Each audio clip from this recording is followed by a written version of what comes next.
we'll turn the floor over to Ellen. Okay. First of all, I just want to start off, I know there's a question on everybody's mind, so I'm going to put it right out there. We've got Manish from Telebrands, we've got Dom, the foodpreneur, we've got Ellen, and all you want to know, how did these two guys get lucky enough to be on a panel with me? Don't know. My job today is to try to help you understand, how do you find Manish? How do you find the distributors for your food products? Okay, how do you go about finding? Everyone knows what Telebrands is, but is Telebrands right for your product? Okay, so that's part one. Part two is, once you've found them, what do you need to bring to them to interest them? Because they have a job to do. And as Dom said, if you don't understand the merchant side issues, they're not going to give you much time. They're not going to give you much energy. Okay, they need to see some things. So first, let's talk about, how do you find the right distributors?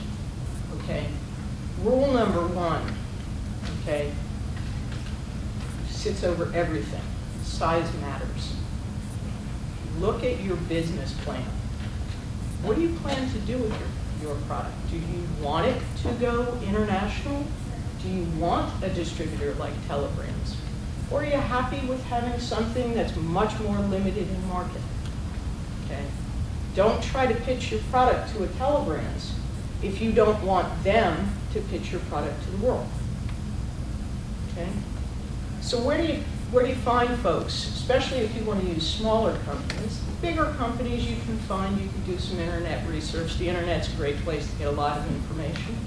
And you know it's all true because you found it on the internet. First thing you want to do is get some referrals. Reputable sources, industry associations. Look at, of all things, who do your competitors use for their distribution? Then consider whether you want to go head-to-head to compete for the distributor, or whether you want to find the same characteristics in a different distributor. Okay? When you look for your competitors, a lot of people have asked me, well, how do you know who distributes for your competitors? Well, it's pretty easy. Go to their websites. Go to their product on the shelf, and you'll see the distributor's name frequently co-branded on the product. Okay?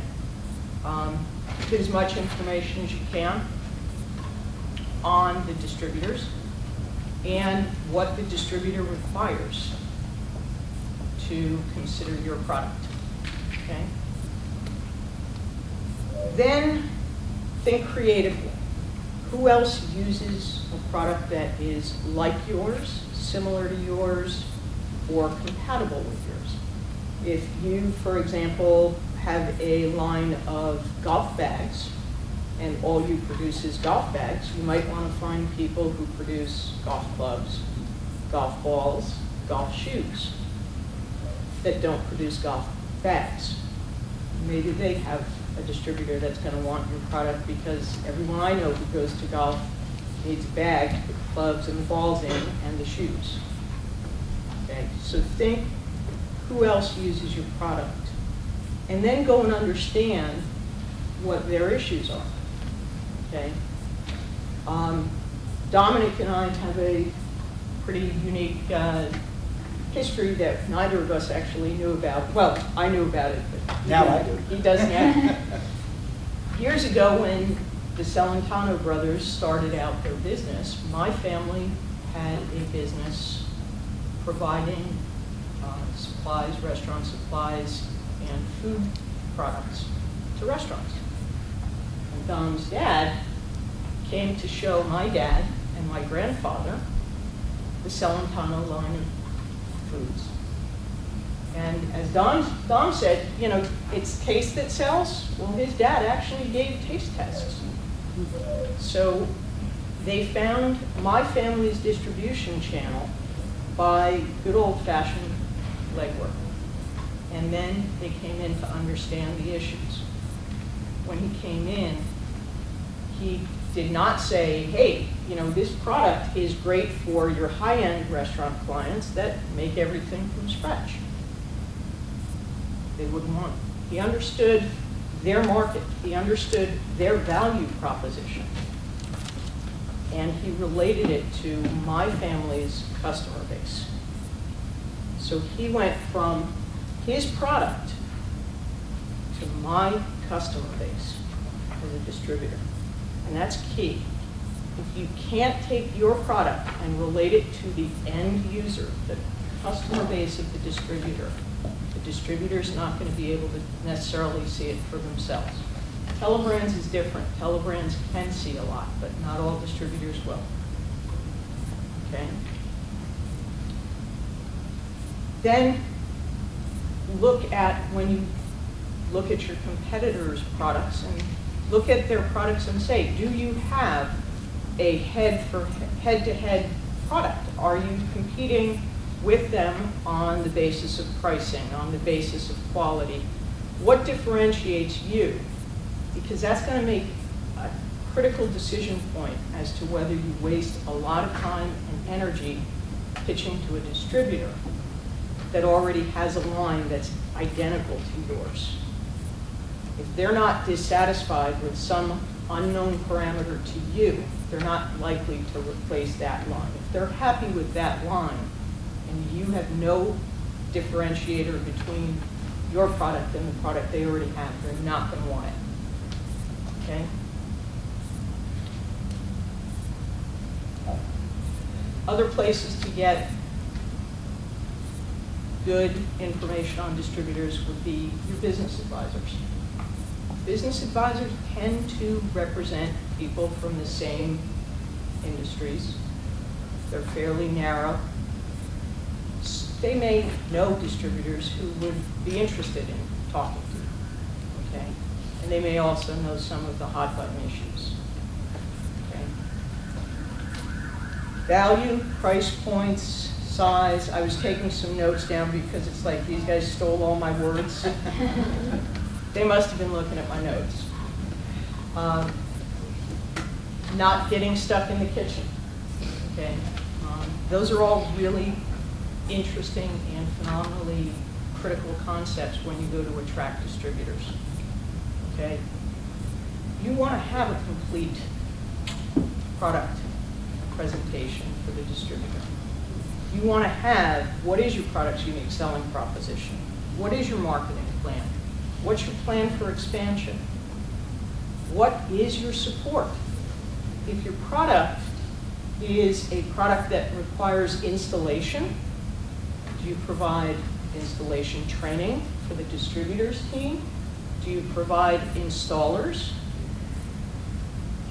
Or do you look to the distributor to provide those things? Okay. What about training? Is there any training needed to sell, install, or use the product? What other aspects of support for your product are you going to provide for the distributor? If you ask the distributor to provide all of those things, that's going to drive up their cost. The other critical thing to keep in mind is that you have to understand their price points and their business models, because if your product plus their costs, the cost of your product plus the cost of their distribution puts your product above their price points for their target markets, they're not going to represent your product. Okay, so again, you've got to go all the way from your product to their market.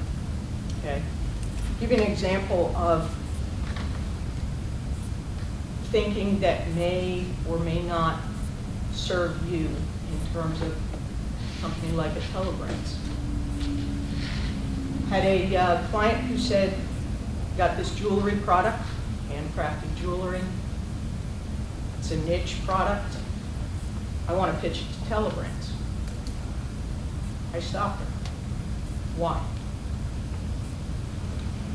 It's not something that Telebrands would want to represent. It's a niche product. it's not necessarily going to sell around the world. That's what they specialize in. By the way, she couldn't ramp up production to meet a day's demand if she did make it to Telebrands, let alone a week's demand. Okay? So you got to understand the entire business model end to end. Okay? Be creative about where you look for distributors, because sometimes distributors can be someone who is the size of the Telebrands, and other times you don't need that. I have a bedding store client, mattresses, bedding, furniture, that actually markets its product not just direct to consumer, but through chiropractors organizations. They have a similar interest. Be creative when you look for distributors. And then make sure that you go all the way to the end, and make sure, by the way, that when you give a price point to the distributor, that you can meet the margins they need to make your product what they call the top of mind product. Because if not, if they represent a similar one, you'll lose to that similar product. You want to be top of mind. And with that, Great, thank you, Ellen. I think we've heard different perspectives from Manish, from Don, from Ellen, but they all come in together to affect you as the entrepreneurs. So why don't we open up the floor to some questions so that we can sort of hear what you're looking for and how this panel would give you a little advice on what your next step should be for your product or service. Well, I have a question. I'm sorry. Okay, Melissa. Manish, let's say you have a great concept or a gadget that would appeal to broad mass. But you know what? I can't get it to a price point to sell it to Telebrands at $10 so you can turn around and sell it for 20. So, I mean, do you have the capability, and we understand, to help get that price down so that it's profitable for everybody? No, yes, we do. And to answer your question, what we would expect from you would be a fully functional prototype, even if it's a homemade prototype, just to give us an idea of how the product performs. But we have expertise to look at the product and understand what it should cost. So even if it costed you $8, you come to me and say, it's going to cost me $8, and that we know we can't sell that for 20. So we look at that and say, no, we know we didn't make that for 4. So that's fine, because we do have the capabilities in China, also in the United States, able to manufacture. So, and when we take over a product, we do take the rights to manufacture. So price should not be, as long as you have a working prototype that you can show, we'll be able to look at that and say what it should cost in mass production. So when we look at millions of units, what it should cost, that's going to be the true cost. Okay, so when someone's bringing a product prototype to you, and they're pitching it to you. Yeah. Okay, so and I've got this handy dandy new little gadget that's going to help me keep track of my glasses, because I'm always losing my glasses. And Right. no one else has it. I haven't seen it anywhere. Kind of like the classic. I know I'm making something up. All right. Now, population is getting older. Everyone's, has to wear glasses, so the market is there. Now, how much research do I need from the entrepreneurial perspective to pitch to you to quantify what that market means in dollars? Well, what you need to do is, what you need to do is start with something very basic. And I tell it to all the inventors, because a lot of the times inventors have, there's some great products out there that come up with some really great ideas, but what you need to do is utilize the internet and start with simply Googling your idea, just to see what's out there. Because, many times you see there's something similar out there. So you want to be able to just search the marketing landscape to make sure that there's nothing similar. Once you've eliminated that part, then you want to just look at, who your target market is, how big is that market, and what's the need. And I think that should be enough to give us an idea of how many units can we sell nationwide and worldwide. Okay. All right, that's good. Great. There was someone over here that Yes. had a question. Go ahead. Well, Melissa already asked one of the questions I was going to ask you, by the way. But if I only, say for instance, I have an invention and I do not have a working prototype, but I have technical drawings, a well-written description of how it is that something that you guys would consider if you like the idea? Generally speaking, we do like to see some sort of a prototype. It doesn't have to be a professionally designed prototype that will cost a lot of money, but if you have to put together something at home that gives us an idea of how the product works. Typically, we like that. But if the only thing you have is a technical drawing, in some cases we do look at that and give you some feedback and say, okay, it sounds good, now go ahead and make a prototype. So, to answer your question, in some cases we do look at that and we're able to give advice on that. So But one of the things I'd like just to mention to you, one of the products that came to Telebrands a number of years ago was a product called the Go Duster. It was a duster that rotated, it was battery operated to clean things, you had to spray on it. He came in with a paper towel holder, he took a feather duster from your local store, taped it together, and explained how it would work. So when he presented this to Manish, to AJ Kubani, they got the gist of how it would work. So he did not do a fancy schmancy, hire a company, spend tens of thousands of dollars. He came with stuff right from his home. The reason why I asked that is because I made a clay model and I think it looked professional to me, but speaking to other professional people, they're telling me that you shouldn't take something that you make from home and actually present it to someone because it looks unprofessional. So when you're getting information like that, you kind of stand still because one person telling you, go ahead and present it to me, show it to me, and then someone else is saying it's not professional enough. I think you're going to lose your chances. So it's really hard to figure out, because I have something. I wish I would have brought it. Now I feel bad because I should have brought it today. But that's the question that I had overall.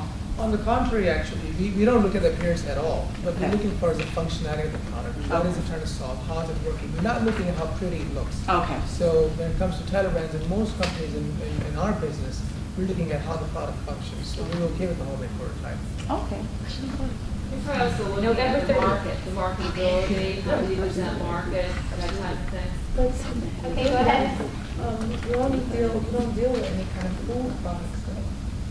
Typically not. We don't have, food products as in, what Don was describing, those definitely would be, that's a whole different business, it's a different business model, perishable products, consumables.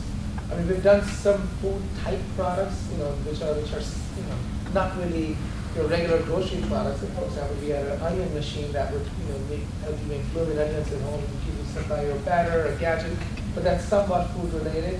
And there's other products. There's a product that makes slushies at home, but the actual food products that fall into the perishable area, we don't do that. That's right. Dom, do you want to give a little more feedback if you do have a food product? How do you not worry so much about your price point? Just get someone interested in wanting to take the rights and run with it, and it becomes the next big Chobani Greek yogurt. Since you brought up yogurt before. The food business is diametrically different. You don't walk in with a prototype. You have to have what I call shelf-ready product. That presents a challenge insofar as you need to spend some time and money to create what is the final product. Now that doesn't mean you can't change it over time. Esther, how many times have you changed your cookies? 4 to 5 times. So their business model is very different from most retailers as far as you've got to have something that's ready to go. I think in terms of, I'm not sure I understood the question about having. But where do you go? How do you start? For instance, when someone is going to talk to Manish, they're going to present a product. How do they get to M&M Mars? How do they get somewhere? Getting it to Wakefern. How do they get somewhere? What's the step they need to take to make the first move? Okay. Most brands are not going to buy your recipe. So if that's how you think you would like to get into the food business, that's a rare exception. How do you get to a Wakefern? Well, there's a lot of work prior to that, and there's no easy step to go from idea.